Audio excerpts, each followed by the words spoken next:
Hello everyone. आज मैं आपको बताऊंगा कि किस पर्सन को कौन सी आईटीआर फाइल करनी है। एक कंफ्यूजन दिमाग में बना रहता है कि सर मुझे आईटीआर 1 फाइल करनी है, आईटीआर 2 फाइल करनी है, आईटीआर 3 फाइल करनी है। तो आज हम सीखेंगे कि किस व्यक्ति को कौन सी आईटीआर फाइल करनी होती है।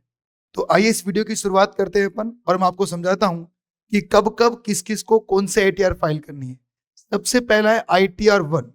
आईटीआर 1 किन लोगों के लिए होगी कि ऐसे सभी रेजिडेंट इंडिविजुअल मतलब जो भी पर्सन जो नेचुरल पर्सन है, अगर वो रेजिडेंट है, रेजिडेंट इंडिविजुअल जिसकी इनकम 50 लाख रुपए तक है, अगर वो 50 लाख तक की इनकम कमाता है तो उसे आईटीआर 1 फाइल करनी है। पर हाँ, उस इनकम में सिर्फ ये 3 ही इनकम होनी चाहिए। उसके पास सैलरी की इनकम है, या उसके पास पेंशन की इनकम आ रही है, या उसके पास में हाउस प्रॉपर्टी या फिर इनकम फ्रॉम अदर सोर्सेज की इनकम है। तो इनमें से अगर तीनों में से कोई भी इनकम है या तीनों इनकम है और इनकम 50 लाख रुपए तक है, मतलब उसकी इनकम पे सरचार्ज नहीं लग रहा, तो उसको आईटीआर 1 फाइल करनी है। अब बात करते हैं आईटीआर 2 किसे फाइल करनी है।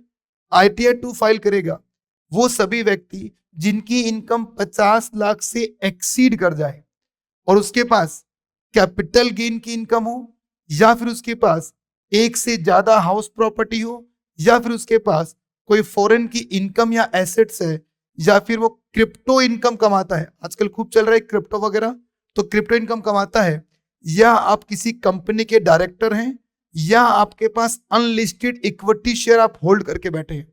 इनमें से कुछ भी हैं आप, तो आपको आईटीआर 2 फाइल करना पड़ेगा।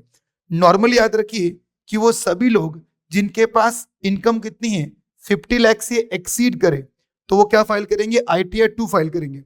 अब हम बात करते हैं कि सर आईटीआर 3 किसको फाइल करनी है।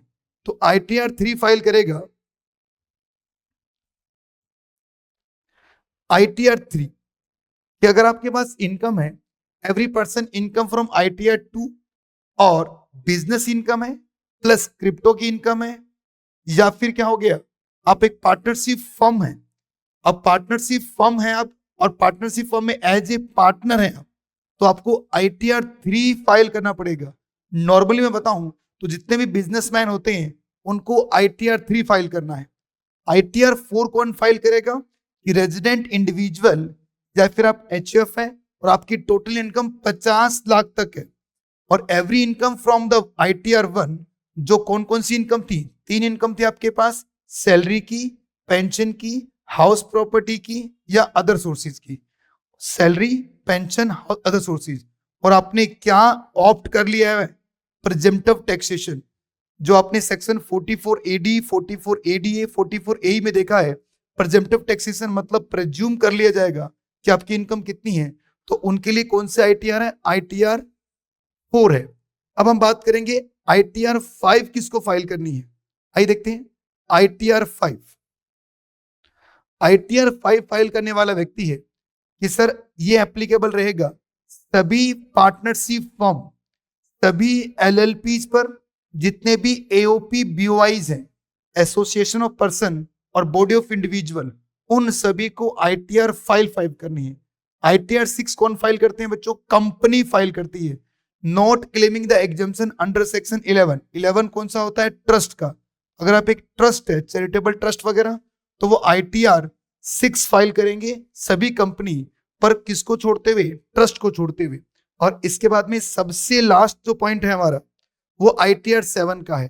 तो देखते हैं आईटीआर 7 कौन फाइल करता है कि सर इनकम कंपनीज के अंदर है जो अपने 139 4A, 4B, 4C और 4D, ये कुछ ट्रस्ट की इनकम्स होती है जिसको एग्जिम्पशंस मिलती है इन सेक्शंस के अंदर।